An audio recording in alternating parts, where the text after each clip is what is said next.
Hi all, welcome back to learners corner. ഇന്ന് നമ്മൾ discuss ചെയ്യാൻ പോകുന്നത് 8ാം ക്ലാസ്സിലെ ഇംഗ്ലീഷ് ടെക്സ്റ്റ് ബുക്കിലെ 3ാമത്തെ യൂണിറ്റിൽ നിന്നുള്ള the light on the hills എന്ന് പറയുന്ന സ്റ്റോറിയാണ്. ഈ ഒരു സ്റ്റോറിയുടെ ഫസ്റ്റ് പാർട്ട് വീഡിയോ നമ്മളുടെ ചാനലിൽ ഓൾറെഡി അപ്ലോഡ് ചെയ്തിട്ടുണ്ട്. അത് നിങ്ങൾക്ക് കയറി കാണാവുന്നതാണ്. ഞാൻ ലിങ്ക് ഡിസ്ക്രിപ്ഷനിൽ കൊടുത്തേക്കാം. അപ്പോൾ ഫസ്റ്റ് വീഡിയോയിൽ നമ്മൾ പറഞ്ഞു വെച്ചിട്ടുള്ള കാര്യം ബ്രീഫായിട്ടൊന്ന് പറയാം. നമ്മൾ ഈ ഒരു ചിത്രത്തിൽ എന്തൊക്കെയാണ് കാണുന്നത്? ഒരു ബോയ് ഉണ്ട്, ഒരു ഗേൾ ഉണ്ട് അല്ലേ? ആ ബോയുടെ, അതായത് ആ ആൺകുട്ടിയുടെ അനിയത്തിയാണ് അവിടെ നിൽക്കുന്ന ആ ഒരു ഗേൾ. ഇവർ രണ്ടുപേരും കൂടെ ചിത്രം വരയ്ക്കാൻ പോവുകയാണ്. ബോയാണ് വരയ്ക്കുന്നത്. ബോയ്ക്ക് ഈ സീനറി വരയ്ക്കാൻ വേണ്ടിയിട്ട് ഒരു പാടശേഖരത്തിൻ്റെ അടുത്ത് പോയി നിൽക്കുകയാണ്. നമുക്ക് പിക്ചറിൽ കാണാൻ പറ്റുന്നുണ്ട്. എന്നിട്ട് ആ ഒരു കുന്നും മലയും അവിടെ ഉള്ള സൂര്യനും ട്രീസും എല്ലാമാണ് അവൻ വരയ്ക്കുന്നത്. അപ്പം അവന് വരയ്ക്കാൻ പോകുന്ന സമയത്ത് അനിയത്തിയും കൂടെ പോവുകയാണ്, ഞാനും വരുന്നു എന്ന് പറഞ്ഞിട്ട്. അങ്ങനെ പോയി അനിയത്തി ഇങ്ങനെ അവനോട് ഓരോ സജഷൻസ് പറയുന്നുണ്ട്. ചിത്രം വരയ്ക്കുന്ന സമയത്ത് മരം ഒന്നും അത്ര സ്ട്രെയിറ്റ് ആയിട്ടില്ല, സ്കൈക്കൊന്നും അത്ര കളർ വന്നിട്ടില്ല എന്നൊക്കെ കുറച്ച് സജഷൻസ് അവൾ പറയുന്നുണ്ട്. അപ്പോൾ ആ ഒരു ബോയ് മറുപടി പറയുന്നത് ചിത്രം കംപ്ലീറ്റ് ആകുമ്പോഴേക്ക് എല്ലാം പെർഫെക്റ്റ് ആയിക്കോളും എന്നാണ്. അപ്പം അങ്ങനെ ഇവർ തമ്മിലുള്ള കുറച്ച് ഡിസ്കഷൻസാണ് ഫസ്റ്റ് വീഡിയോയിൽ പറയുന്നത്. അങ്ങനെ അവസാനം നമ്മൾ പറഞ്ഞു വെച്ചിട്ടുള്ളത്, ഇവരുടെ ഫാമിലി ഒരു ദിവസം രാത്രി കിടന്ന് ഉറങ്ങുന്ന സമയത്ത് ഈ ഒരു പെൺകുട്ടി, അതായത് ഇവൻ്റെ സിസ്റ്റർ ഉറക്കത്തിൽ മരിച്ചു പോവുകയാണ്. അവിടെ വരെയാണ് നമ്മൾ പറഞ്ഞിട്ടുള്ളത്. ഇനി നമുക്കതിൻ്റെ ബാക്കി ഭാഗം നോക്കാം. അപ്പോൾ ഈ ഒരു സ്റ്റോറിയുടെ ഫസ്റ്റ് പാർട്ട് നിങ്ങൾ കാണുകയാണെങ്കിൽ കംപ്ലീറ്റ് ആയിട്ട് നിങ്ങൾക്ക് ആ ഒരു സ്റ്റോറി മനസ്സിലാവും. ഇനി നമുക്ക് ബാക്കി ഭാഗം നോക്കാം. The mother explain to the brother. അപ്പം സഹോദരി മരിച്ചു കഴിഞ്ഞു. അപ്പം അത് നമ്മളുടെ ഈ ഒരു ബോയ്ക്ക് ഒരിക്കലും താങ്ങാൻ പറ്റുന്നൊരു കാര്യമല്ല. കാരണം അവന് ഒരുപാട് ഇഷ്ടമായിരുന്നു അവൻ്റെ അനിയത്തിയെ. അപ്പം അമ്മ അവനെ സമാധാനിപ്പിക്കാനുള്ള തത്രപ്പാടിലാണ്. അപ്പോൾ അവനോട് പറഞ്ഞു കൊടുക്കുകയാണ്. എന്താ പറയുന്നത് നമുക്ക് നോക്കാം. Son, your little sister wandered into another world. മോനെ, നിൻ്റെ അനിയത്തി വേറൊരു ലോകത്തേക്ക് പോയിരിക്കുകയാണ്. And journeyed on so far that she lost the clue to earth. അവൾ ഒരുപാട് ഒരുപാട് അകലേക്കാണ് പോയിട്ടുള്ളത്. അതുകൊണ്ട് തന്നെ ഭൂമിയുമായിട്ട് ഉള്ള എല്ലാ ബന്ധവും വിച്ഛേദിച്ചിട്ടാണ് പോയിട്ടുള്ളത്. And could not be back anymore. അത് മാത്രമല്ല, ഇനി ഒരിക്കലും അവൾ തിരിച്ചു വരികയില്ല. കാരണം അത്രയും അകലേക്കാണ് അവൾ പോയിട്ടുള്ളത്. ഓക്കെ, അങ്ങനെ പറഞ്ഞു കൊടുക്കുകയാണ്. ആരോട്? ആ ഒരു ബോയിനോട് അമ്മ. The boy who was grieving for his little sister.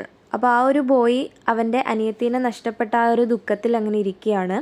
Painted many pictures before he could gather the courage to see the same feel that he saw with his sister once again. അപ്പോൾ എന്താ പറയുന്നത്? അവൻ ഒരുപാട് ചിത്രം വരച്ചു.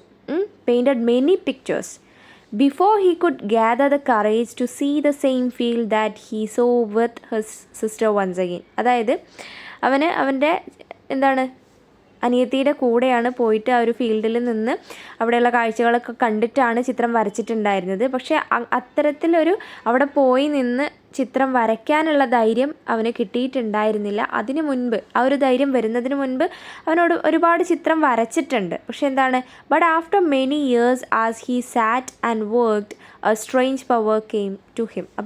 പക്ഷേ ഒരുപാട് നാളുകൾക്ക് ശേഷം, ഒരുപാട് വർഷങ്ങൾക്ക് ശേഷം അവനൊരു പ്രത്യേക പവർ കിട്ടുകയാണ്, അല്ലെങ്കിൽ ഒരു കറേജ്, ഒരു ധൈര്യം വരികയാണ് ആ ഒരു ചിത്രം അല്ലെങ്കിൽ അവൻ്റെ ആ ഒരു വർക്ക് ചെയ്യാനായിട്ട്. അതായത് അവൻ്റെ അനിയത്തിയുടെ കൂടെയാണ് അവൻ പോയിട്ട് ഫീൽഡിൽ നിന്ന് ചിത്രം ഇങ്ങനെ ഫീൽഡിലേക്കൊക്കെ നോക്കി, അല്ലെങ്കിൽ കുന്നിലേക്കൊക്കെ നോക്കി. ആ കുന്നൊക്കെയാണ് അവൻ്റെ ക്യാൻവാസിൽ പകർത്തിയിട്ടുണ്ടായിരുന്നത്. അപ്പോൾ അത്തരത്തിലൊരു ചിത്രം വരയ്ക്കാനുള്ള ധൈര്യം പിന്നീട് അവൻ ഉണ്ടായിരുന്നില്ല. അവൻ ഒരുപാട് ചിത്രം വരച്ചിട്ടുണ്ടെങ്കിൽ പോലും അവനങ്ങനെ സാധിച്ചിരുന്നില്ല. പക്ഷെ പിന്നീട് ഒരുപാട് വർഷങ്ങൾക്ക് ശേഷം അവന് അത്തരത്തിലൊരു ധൈര്യം ലഭിക്കുകയാണ്, അവന് നല്ലൊരു വർക്ക് അല്ലെങ്കിൽ ഒരു നല്ല ചിത്രം വരയ്ക്കാനായിട്ട്. Okay, the strong feeling was like an answer to the ലോങ്ങിങ് in his heart since his little sister died. എന്താ പറയുന്നത്? ഈ ഒരു സ്ട്രോങ് ഫീലിംഗ് അതെങ്ങനെയായിരുന്നു എന്നാണ് പറയുന്നത്.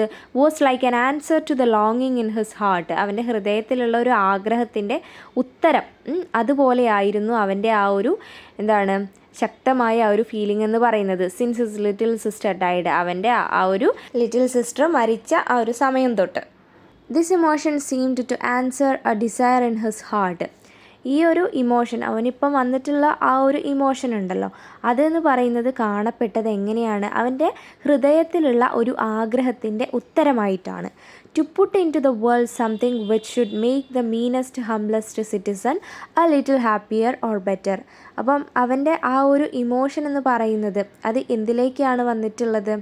ഈ ഒരു വേൾഡിൽ ഏറ്റവും താഴെ തട്ടിൽ കിടക്കുന്ന ആളുകളുണ്ടാവുമല്ലോ, അത്തരത്തിലുള്ള ആളുകളെ മീനസ്റ്റ് ഹംബ്ലസ്റ്റ് സിറ്റിസൺ എന്നാണ് പറഞ്ഞിട്ടുള്ളത്. ഏറ്റവും താഴെ തട്ടിൽ കിടക്കുന്ന ആളുകളെ ഹാപ്പി ആയിട്ടും അതേപോലെ അവരുടെ ജീവിത സാഹചര്യങ്ങളൊക്കെ കുറച്ചും കൂടെ ഒന്ന് ബെറ്റർ ആക്കിയും മാറ്റാൻ കഴിയുകയാണെങ്കിൽ അതാണ് ഏറ്റവും നല്ല കാര്യം എന്നുള്ള ഒരു കാഴ്ചപ്പാടിലേക്ക് അവൻ വന്നിട്ടുണ്ട്. അപ്പം ആ ഒരു സാഹചര്യം ഉണ്ടാക്കിയെടുക്കുക എന്നുള്ളതാണ് അവൻ്റെ ആ ഒരു ഇമോഷനിലൂടെ വന്നിട്ടുള്ള കാര്യം. Okay. At last, when he knew that his eyes was true and his touch sure, he took up the picture he had promised to paint for the dear sister and worked at it until he was finished. അപ്പം അവസാനം അവൻ എന്താ ചെയ്യുന്നത്? അവൻ്റെ കണ്ണുകൾ സത്യമാണെന്നും അവൻ്റെ കൈകൾ, അതായത് കൈകൾ കൊണ്ട് തൊടുന്ന ആ ഒരു സ്പർശനമുണ്ടല്ലോ, അത് കൃത്യമാണെന്നും ഷുവറാണെന്നും ഒക്കെ മനസ്സിലാക്കി. അതായത് അവന് നന്നായിട്ട് ചിത്രം വരയ്ക്കാൻ പറ്റുമെന്നുള്ള ഒരു കറേജ്, കോൺഫിഡൻസ് അവന് വരുവാണ്. അവനെന്താ ചെയ്യുന്നത്? He took up the picture he had promise to paint for the dear sister. അവൻ്റെ സിസ്റ്ററിനൊരു പ്രോമിസ് കൊടുത്തിട്ടുണ്ടായിരുന്നു. അപ്പം എന്താണ്, നല്ലൊരു ചിത്രം, പെർഫെക്റ്റ് ആയിട്ടുള്ളൊരു ചിത്രം അവൻ്റെ സിസ്റ്ററിന് വേണ്ടി അവൻ വരയ്ക്കാൻ പോവുകയാണ്. അതിനുവേണ്ടി അവൻ വർക്ക് ചെയ്യാൻ പോവുകയാണ്. And worked at it until he was finished. അപ്പോൾ അവൻ ആ ഒരു വർക്ക് തീരുന്നത് വരെ, അത് ആ ഒരു ചിത്രം കംപ്ലീറ്റ് ആയിട്ട് വരച്ച് തീരുന്നത് വരെ ആ ഒരു കാര്യത്തിന് വേണ്ടി മാത്രം സമയം ചെലവഴിക്കുകയാണ്. മറ്റൊന്നിനെക്കുറിച്ചും ചിന്തിക്കാതെ ആ ചിത്രം അവൻ കംപ്ലീറ്റ് ചെയ്യുകയാണ്. Okay. This is better than all he has done before. ഈ ഒരു ചിത്രമാണ് ഏറ്റവും ബെറ്റർ. അവൻ മുൻപ് വരച്ചിട്ടുള്ള ചിത്രങ്ങളെക്കാളൊക്കെ ഒരുപാട് ബെറ്ററാണ് ഈ ഒരു ചിത്രം. ബ്യൂട്ടിഫുൾ ആണെന്നാണ് പറയുന്നത് ദ ഓഡിയൻസ് സെറ്റ്. അപ്പോൾ കണ്ടു നിന്നവരെല്ലാവരും തന്നെ ആ കാര്യം പറഞ്ഞു. അവൻ ഇതുവരെ വരച്ചിട്ടുള്ള ചിത്രങ്ങളിൽ വെച്ച് ഏറ്റവും നല്ലത് ഇതാണ് എന്ന്. It is surely beautiful. ഇത് ശരിക്കും എന്താണ്, മനോഹരമാണ് അല്ലേ? For it makes one happy to look at it. അപ്പം ഈ ഒരു ചിത്രം നോക്കുന്ന ആർക്കും ഒരു സന്തോഷം തോന്നും ഉള്ളിൽ. Okay. As yet my heart ached as I did it, the artist said. അവൻ എന്താ പറയുന്നത്? ആ ഒരു ചിത്രം വരയ്ക്കുമ്പോഴും എന്താണ്, വരച്ച് കഴിഞ്ഞപ്പോഴും അവൻ്റെ ഹൃദയത്തിൽ വേദനയാണുള്ളത്. As he went back to the field, അവൻ ആ ഒരു ഫീൽഡിലേക്ക് തിരിച്ചു പോയ പോലെ. I thought of her all the time I worked. അവൻ ആ ഒരു ചിത്രം വരയ്ക്കുന്ന സമയം മുഴുവൻ അവളെക്കുറിച്ച്, അതായത് അവൻ്റെ അനിയത്തെക്കുറിച്ചായിരുന്നു ചിന്ത മുഴുവൻ അവൻ്റെ മനസ്സിൽ. It was a sorrow that gave me power. അപ്പം ആ ഒരു സങ്കടമാണ് അവന് ആ ഒരു ചിത്രം വരയ്ക്കാനുള്ള ധൈര്യം കൊടുത്തത് എന്നാണ് പറയുന്നത്. Okay. It seemed as if a soft voice of his long dead sister that spoke only to his heart answered back. അപ്പം ഒരു സോഫ്റ്റായ വോയിസ്, മൃദുവായിട്ടുള്ള ഒരു ശബ്ദം, അത് ആരുടേതാണ്? Of his long dead sister. അവൻ്റെ ഒരുപാട് നാൾ മുൻപ് മരിച്ചു പോയിട്ടുള്ള അവൻ്റെ സഹോദരിയുടെ എന്താണ്, വോയിസാണ്. That spoke only to his heart answered back. അത് സംസാരിക്കുന്നത് അവൻ്റെ ഹൃദയത്തോട് മാത്രമാണ്. ഓക്കെ. ആൻസേർഡ് ബാക്ക്, അവൻ്റെ ഹൃദയത്തോട് മറുപടി പറയാണ്, തിരിച്ച് മറുപടി പറയാണ്. എന്തിനാണ് മറുപടി പറയുന്നില്ല. It was a sorrow that gave me power. ആ ഒരു സങ്കടമാണ് അവന് ആ ഒരു ചിത്രം വരയ്ക്കാനുള്ള കഴിവ് നൽകിയത് എന്ന് പറയുന്നില്ലേ, അതിനുള്ള മറുപടിയാണ് ഈ ഒരു സോഫ്റ്റ് വോയിസ് ആയിട്ട് അവൻ്റെ ഹൃദയത്തിലേക്ക് വന്നിട്ടുള്ളത് കേട്ടോ. എന്താണ് മറുപടി നോക്കാം. Not sorrow but love. വേദനയല്ല, സോറോ അല്ല, സങ്കടമല്ല, പക്ഷേ എന്താണെന്നാണ് പറയുന്നത്? സ്നേഹമാണ് ആ ഒരു പവർ, ചിത്രം വരയ്ക്കാനുള്ള ഒരു കറേജ് അവന് കൊടുത്തിട്ടുള്ളത്. അല്ലാണ്ട് സോറോ അല്ല, സങ്കടമല്ല എന്നാണ് പറയുന്നത്. And perfect love has all the good qualities in its gift. അതായത് പെർഫെക്റ്റ് ആയിട്ടുള്ളൊരു ട്രൂ ലവിന് അതിൻ്റെ എല്ലാ നല്ല ഗുണങ്ങളും ഉണ്ടായിരിക്കും. And from it comes all things except for happiness. സന്തോഷം ഒഴികെ ബാക്കിയുള്ള എല്ലാ കാര്യങ്ങളും ആ ഒരു എന്താണ്, ട്രൂ ലവിലൂടെ, ഒരു യഥാർത്ഥ സ്നേഹത്തിലൂടെ നമുക്ക് ലഭിക്കുമെന്നാണ് പറയുന്നത്. ഓക്കെ.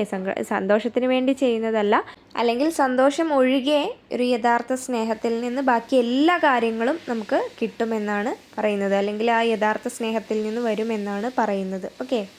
അപ്പോൾ എന്താണ്, അവൻ്റെ ആ ഒരു സങ്കടത്തിൽ നിന്നാണ്, അല്ലെങ്കിൽ സോറോയിൽ നിന്നാണ് ചിത്രം വരയ്ക്കാനുള്ളൊരു പവർ വന്നതെന്ന് അവന് തോന്നുന്ന സമയത്ത് അവൻ്റെ ലിറ്റിൽ സിസ്റ്റർ അവൻ്റെ ഹൃദയത്തോട് മറുപടി പറയുന്നതായിട്ട് തോന്നുകയാണ്.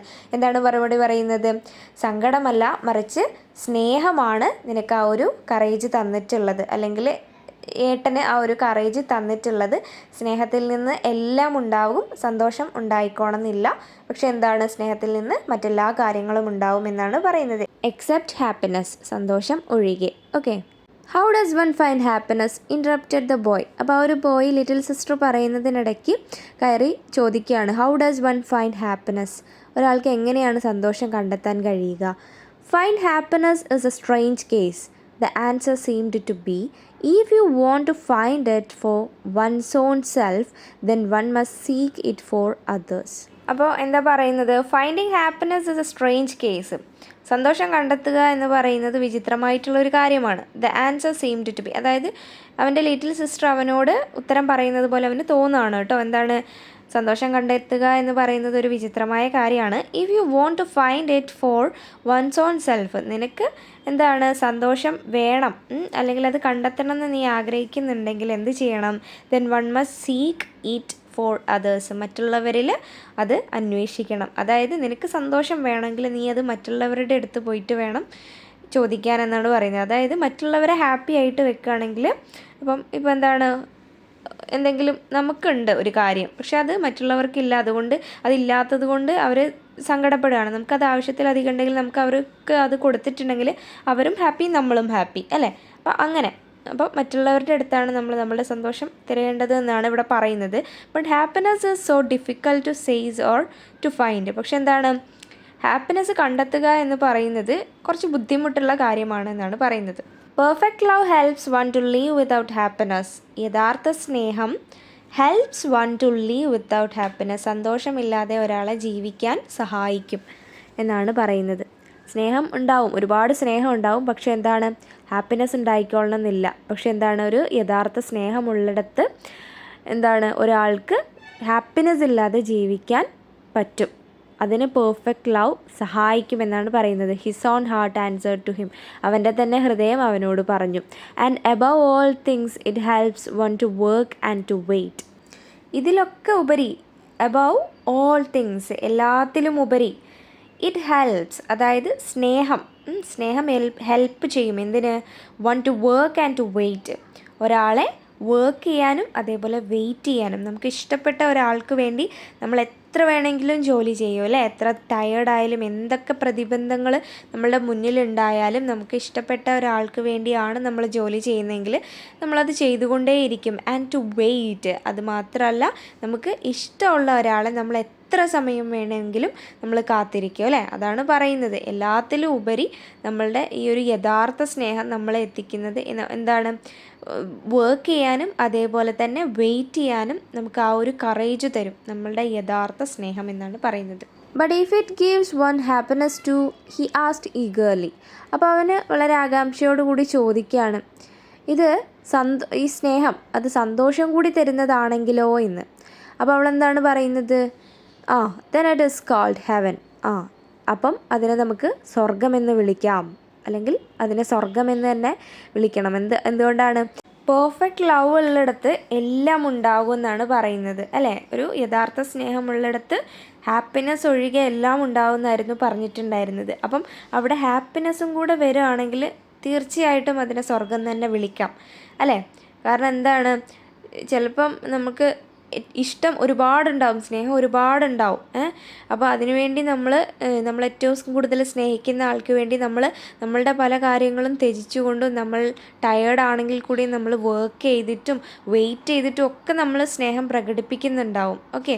അപ്പോൾ ആ ഒരു സമയത്ത് സന്തോഷം കൂടി ഉണ്ടെങ്കിൽ ആലോചിച്ച് നോക്കൂ, പിന്നെ എന്താണ് അല്ലേ വേണ്ടത്. അത് സ്വർഗം തന്നെയാണ്. ഓഫ്കോഴ്സ് സ്വർഗം തന്നെ വിളിക്കാം. അപ്പം അതാണ് പറയുന്നത് കേട്ടോ. സോ ഈ ഒരു സ്റ്റോറി ഇത്രയാണുള്ളത്. അപ്പം ഈ ഒരു സ്റ്റോറി നിങ്ങൾക്ക് ഇഷ്ടമായിട്ടുണ്ടാവുമെന്ന് വിചാരിക്കുന്നു. സോ ഈ ക്ലാസ് നിങ്ങൾക്ക് ഇഷ്ടമായിട്ടുണ്ടെങ്കിൽ എൻ്റെ ചാനൽ ഒന്ന് സബ്സ്ക്രൈബ് ചെയ്യാനും ഈ വീഡിയോ ഒന്ന് ലൈക്ക് ചെയ്യാനും നിങ്ങളുടെ കൂട്ടുകാരിലേക്ക് ഷെയർ ചെയ്യാനും മറക്കല്ലേ. See with another video. Thanks for watching.